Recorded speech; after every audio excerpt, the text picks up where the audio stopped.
RGD recording studio Ghogharatiya.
Photo हमर लेके अखबार में सुहतै छ फोटो हमर लेके अखबार में पागल छै दिल हमर एके मुलाकात में पागल छै दिल हमर एके मुलाकात में पागल छै दिल हमर। डीजे गुड मधुबनी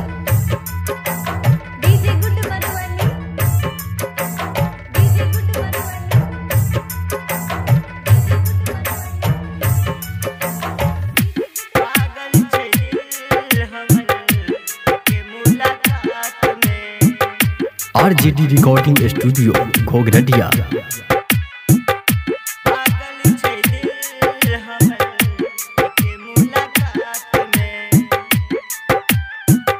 हमरे नाम के तू लाली लगबई छै आँखी में गजरा गजरा केस में सजाबई छै फोटो के अपने सोझा लेके तू बैठी छै ले छै तू चुम्मा वो से बोले बतियाबई छै बोले बतियाबई छै। हमरे नाम के तू लाली लगाबई छै आँखी में गजरा गजरा केस में सजाबई छै फोटो के अपने सोझा लेके तू बैठी छै ले छै तू चुम्मा से बोले बतियाबई छै अपने सरू से उड़ने से मार के अपने सरू से उड़ने से मार के पागल छै दिल हमर एके मुलाकात के पागल छै दिल हमर एके मुलाकात के। DJ good Madhubani DJ good Madhubani DJ good Madhubani.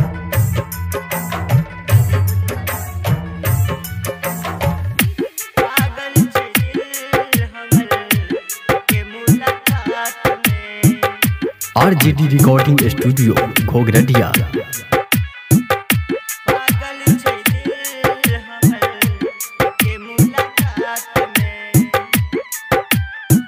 देखाई न जइया तैया अब जाइ छ घरे लागै छ फोन हमरा फोन में पे करे फोन में पे करे कहै छ जान कहियो जेबै ने दूरियो सोच के बतिया जुदाई के डरे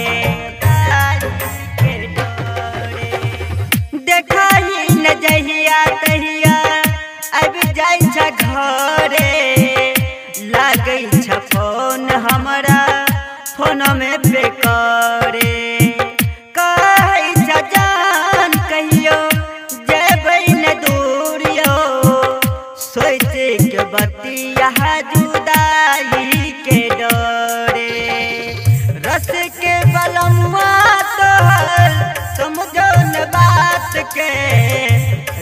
के बलमुआ तोहर समझो न बात के पागल छे दिल हमर के मुलाकात के पागल छे दिल हमर एक मुलाकात के